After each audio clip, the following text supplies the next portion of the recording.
Assalamualaikum warahmatullahi wabarakatuh. Kami dari kelompok 5 akan mempresentasikan tentang bab 2, yaitu sistem dan dinamika demokrasi Pancasila dalam bentuk PowerPoint atau PPT. Selamat menyaksikan. Perkenalkan, nama saya Angelia Dea Putri dari kelas 11 BDP. Nama saya Febri, saya dari kelompok 5. Nama saya Alia Rahma Junisa. Selamat menyaksikan. Saya akan menjelaskan bab 2 tentang sistem dan dinamika demokrasi Pancasila. Materi pertama yaitu hakikat demokrasi.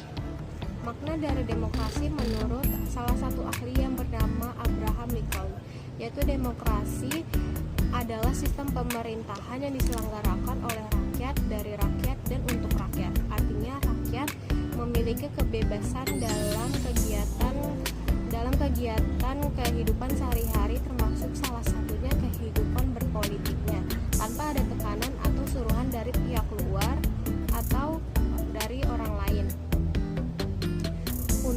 Karena yang berkuasa adalah rakyat dan untuk kepentingan bersama.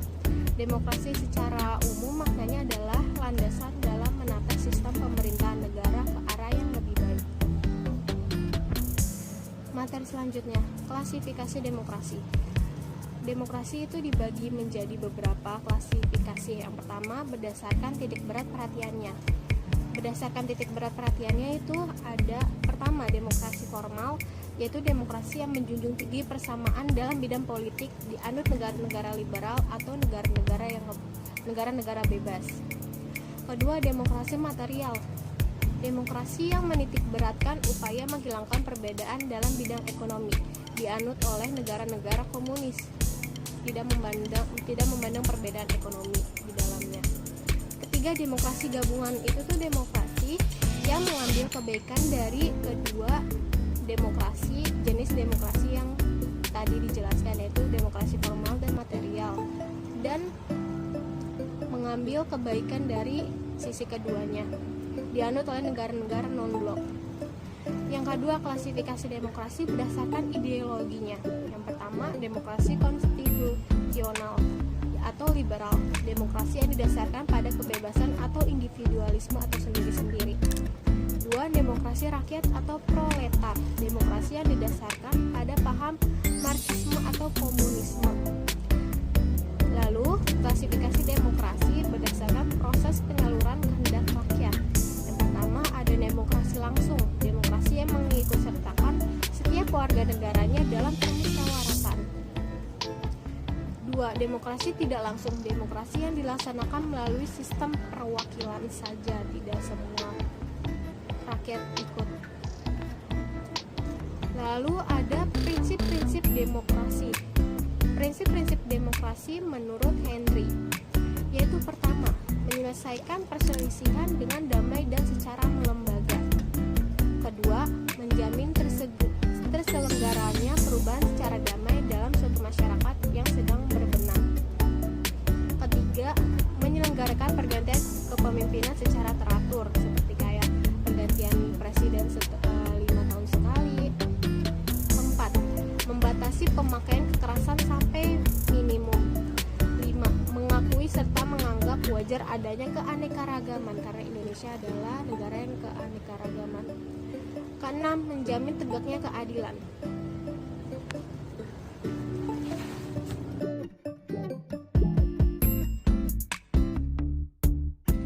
Saya akan menjelaskan bagian B, yaitu dinamika penerapan demokrasi Pancasila. Pada hakikatnya, rumusan demokrasi Pancasila tercantum dalam sila keempat Pancasila, yaitu kerakyatan yang dipimpin oleh hikmat bijaksanaan dalam pemusyawaratan perwakilan. Rumusan tersebut pada dasarnya merupakan rangkuman totalitas yang terkait erat antara satu sila dan sila yang lainnya. Hal tersebut senada dengan yang diungkapkan oleh Nagoro yang menyatakan demokrasi Pancasila adalah kerakyatan yang dipimpin oleh hikmat bijaksanaan dalam pemusyawaratan perwakilan. yang berketuhanan yang Maha Esa, yang berkemanusiaan, yang adil dan beradab, yang mempersatukan Indonesia dan yang berkeadilan sosial bagi seluruh rakyat Indonesia. Yang pertama, prinsip demokrasi di Indonesia.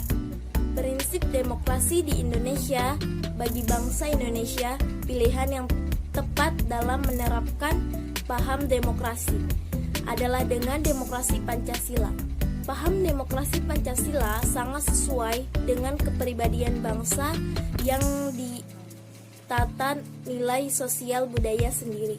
Hal itu telah dipraktikkan secara turun-temurun jauh sebelum Indonesia merdeka.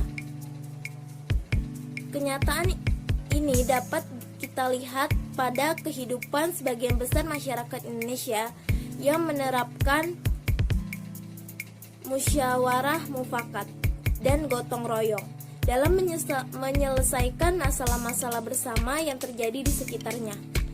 Musyawarah mufakat atau gotong royong itu dikerjakan bersama-sama. Begitulah prinsip demokrasi Pancasila. Yang kedua, nilai moral yang terkandung dalam demokrasi Pancasila. Yang pertama, persamaan bagi seluruh rakyat Indonesia. Yang kedua, keseimbangan antara pihak dan kewajiban. Yang ketiga, pelaksanaan kebebasan yang dipertanggungjawabkan secara moral kepada Tuhan Yang Maha Esa, diri sendiri, dan orang lain. Yang keempat, mewujudkan rasa keadilan sosial. Yang kelima, pengembalian keputusan dengan musyawarah mufakat. Yang keenam, mengutamakan persatuan nasional dan kekeluargaan. Yang ketujuh, menjunjung tinggi tujuan dan cita-cita nasional. Sekian yang saya bisa sampaikan. Terima kasih. Saya akan menjelaskan tentang membangun kehidupan yang demokratis di Indonesia. 1. Pentingnya kehidupan yang demokratis, yaitu A. Persamaan kedudukan di muka hukum. Rakyat memiliki kedudukan yang sama di depan hukum. Artinya, hukum harus dijalankan secara adil dan benar. B. Partisipasi dalam pembuatan keputusan.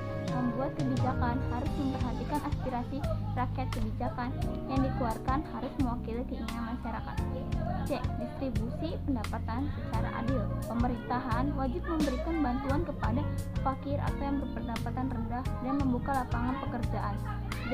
Kebebasan yang bertanggung jawab, kebebasan beragama, kebebasan pers, kebebasan mengeluarkan pendapat, dan kebebasan untuk berkumpul, tetapi tidak boleh yang bertentangan dengan norma-norma. 2. Perilaku yang mendukung tegaknya nilai-nilai demokrasi. Prinsip-prinsip perilaku yang dalam mendukung demokrasi sehari-hari yaitu 1. Membiasakan diri untuk berbuat sesuai dengan aturan-aturan. 2. Membiasakan diri dalam bertindak demokratis. 3. Membiasakan diri untuk menyelesaikan masalah dengan musyawarah. Yang keempat, membiasakan diri untuk mengadakan perubahan secara damai. 5.